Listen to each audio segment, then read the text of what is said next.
One of the moon's most enduring mysteries is the lack of its magnetic field, which proved to be a real problem when the moon rocks the astronauts brought back in the 1960s and 1970s were found to be magnetic. Were they of alien origin? How could they be magnetic if the moon wasn't? What was going on? Science has since found out that the moon actually used to have a magnetic field. The jury is still out on what exactly caused it to vanish, but there are two leading theories. One team of researchers thinks it's because of the natural stirring movements of the moon's iron core, while another posits it may have something to do with a series of impacts with large space rocks.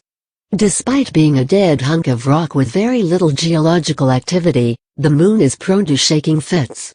These earthquake-like tremors are called moonquakes, and there are 4 different kinds of them. The first 3 types, deep quakes, vibrations from meteorite impacts, and thermal quakes caused by the sun's heat, are relatively harmless. The 4th one, however, can be quite unpleasant. These shallow moonquakes can register up to 5.5 on the Richter scale, enough to move large furniture around, and last for a remarkably long 10 minutes. According to NASA, these quakes also have the effect of making the moon ring like a bell. The frightening thing about moonquakes is that we have no real idea of what causes them.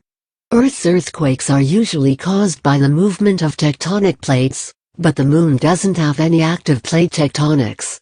Some researchers think they may have some link to Earth's tidal activity, which is caused by the moon's pull. However, this theory is inconclusive, as the tidal forces affect the entirety of the moon, but moonquakes are usually localized.